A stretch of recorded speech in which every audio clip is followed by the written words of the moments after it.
morning guys, welcome back. It's been a couple of weeks since we last did an update on the fish. This video is not really going to be about my pond though. What I'm going to do in this one is talk about a friend's pond who's had a disaster. He's absolutely been ripped off with it. But before we go into all that, I'll just give you an update on my fish really. So if you've watched the previous videos, you'll find that I've been dealing with this issue with my fish. Now it turned out, I think it's turned out to be costia. I found costia in the end. I've got rid of the costia, but I think the costia was causing them to flash, which was causing the open wounds and the raised scales. But we've got rid of that now. I can't find any more costia. I've had Steve from Pencoy over as well. He's double checked with his microscope, and he didn't find anything either. But I'll spin you around so you can just see my fish before we go into a bit more detail on this chap's pond and what's happened to him. So water's still a bit of green from the Alperex, but we're getting there now. Fish are looking absolutely fantastic now. I did go to the koi show. Saw a couple of you there who said hiya, so thank you for that.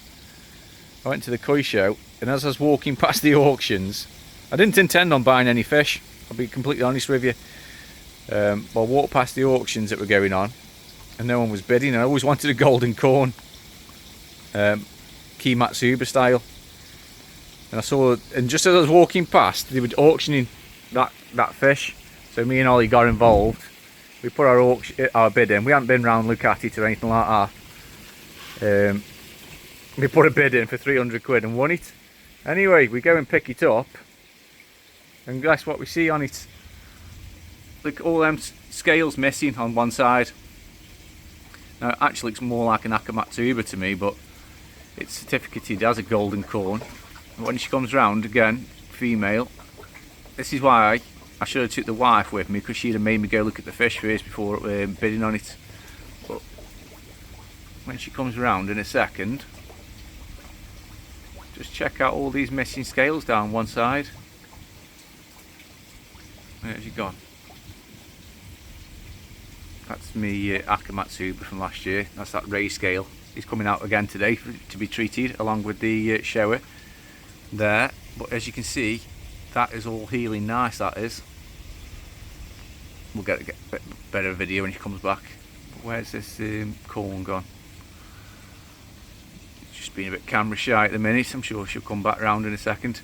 But anyway, that's a top tip for you guys. If you're going to bid on a bloody fish at auction, make sure you go and see it first, because look at that. That's the state I picked it up in. Crazy. And obviously I'd already paid and whatnot. They did offer swapping me for a smaller one, but I didn't want a smaller one. I wanted that one, really. Should I have swapped it? Probably. It's not done any flashing or anything. I have scraped them all before going in. But yeah, anyway, that's where we're at with the fish. The fish are all healthy, happy. I'm sure that fish will pick up its scales. It'll heal nice. They're eating me out of house and home at the minute. We're at 24 degrees, and they just don't stop eating. They will eat like this all day if they could. Just clean that window as well, especially for you guys. Right, anyway, that's enough about my fish. They're all happy.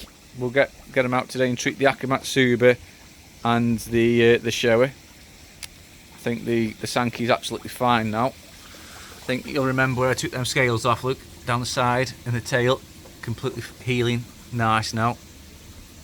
So yeah, she's good. I will be moving a couple of these on at some point. Probably when I get back from my olde at Turkey. Which I'm actually dreading going, because I've never left them alone while we've been on holiday. Yeah, I'm hoping the trickle out system's going to do its job, and the auto feeder will keep going off. My neighbours kindly offered to check up on them for me. It's just if you have the dreaded power cut, isn't it? Hopefully we won't get anything like that, but I'm going to leave them a key anyway. Look at them. Must be the pond temperature. They're absolutely mental. Anyway, let's get back to this chap's pond. What I'm going to do, because I wasn't there and I've got no videos or anything like that, I'm just going to overlay a load of photos and talk you through what's gone on. It's a bit of a warning for you, more than anything, to check out these people who've got building ponds for you. I was lucky, really. I did all mine myself. Apart from the block work, I had some friends coming out me with that who work on site, so I knew that it was going to be built strong and well. Did my research on what blocks to use and how to lay them, and the guys who built it for me knew anyway. But yeah, when you see this pond and these pictures, you're going to be absolutely shocked. But make sure you share it around, guys, this one, because I don't want this chap to be building any other ponds. Because I class him as a friend of mine now. I don't know if you'll remember, on a few videos back, I said about I had a chap coming up from London who was struggling with his pond about getting his easy pod cycled. So what I did is I gave him some of my mature K1. Now that was a big mistake, because since then I was having spikes of nitrite. But we try and do a good deed, don't we? And it doesn't always come off. But yeah, I class him as a friend. I do speak to him now most days, and he is a top lad. And to have something like this done to him, it's a shame, really. His granddad passed away, and his granddad left him a little bit of an inheritance. And he thought to himself, him and his missus, what better way to remember my granddad by than to build a pond in the garden, so that, you know, you can go down there at night and in the day and just sit there and you can reflect and remember his granddad. But the disaster I'm about to show you doesn't bear thinking about. And to think his wife, well, his partner, is heavily pregnant, baby's due any day now, and this is what's happened to his pond, guys. So strap in for this one, and I'll overlay some pictures now.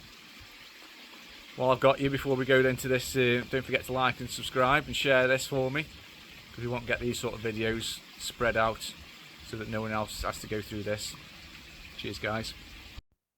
Right then, guys, I hope the quality of the sound's coming out all right. So if you take a step back now and look at this pond, visually it doesn't look too bad, does it?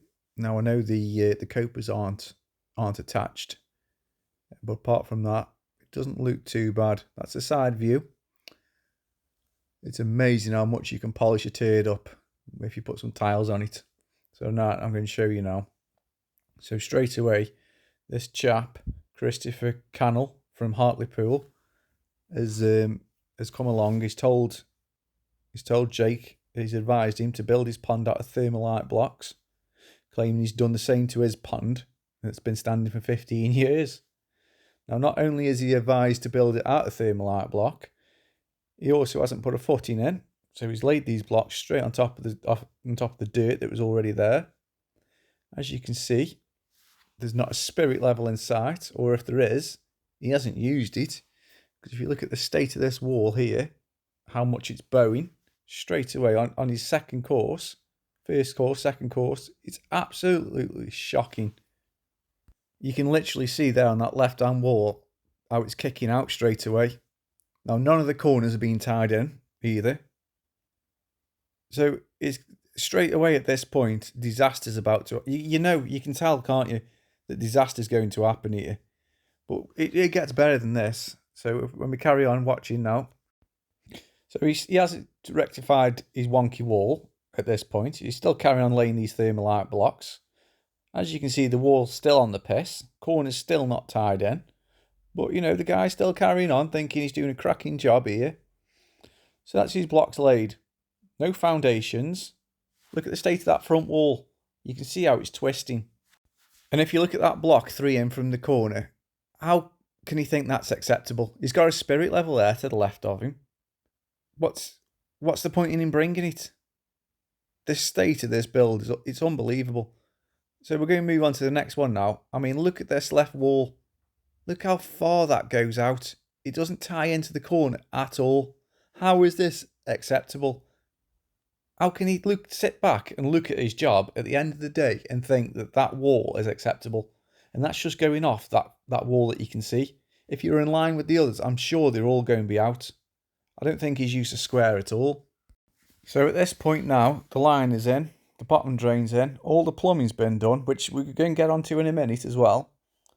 Jake's then put his fish in. Everything's up and running. He's happy, Jake is. He's thinking, it's holding water. The fish are happy. Let's go for it. The very next day, bang. Every single corner on this pond has gone. You can see the thermalite bricks are just blown. Completely smashed in half. How can he think this is acceptable? Jake's told him, messaged the bloke, told him of what's happened. His reply was, what do you want me to do about it? I mean, what do you want me to do about it? Right, so we'll move on to the plumbing.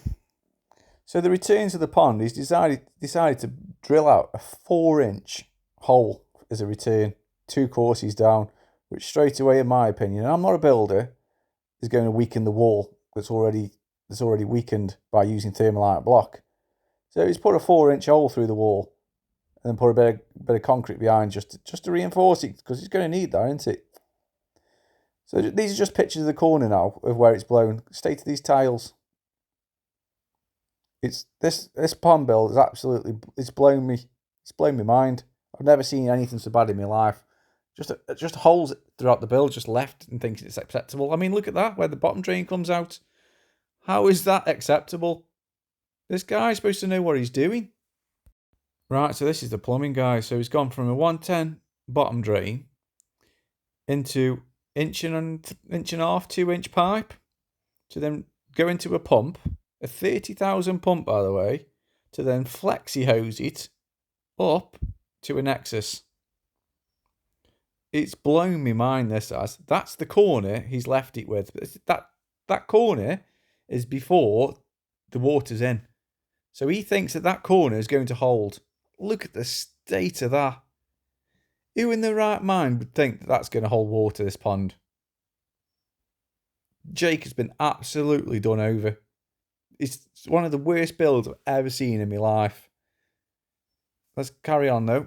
So the return back, this is a little video that Jake's done. So the water's entering the pump. At this point, the pump's dry. And Jake was asking me why the pump's dry. So I explained to him it's about it being airlocked. But we get through all that anyway. Cable's just been taped up with a bit of duct tape, because that's just safe, isn't it, as well? All the parts push fit for the return, 4-inch return.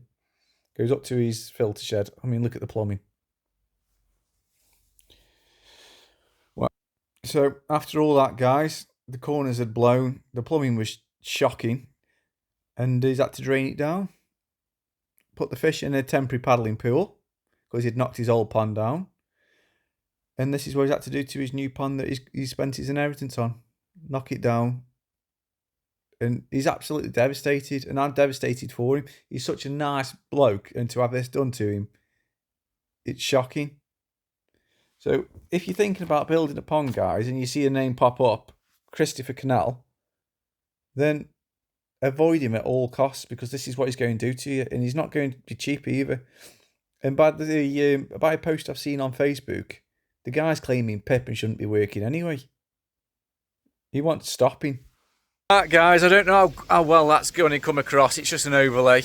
I might have rushed through it a bit. But if you head over to Facebook, there's a... let me just check what page it's on. Koi Pond Keepers UK.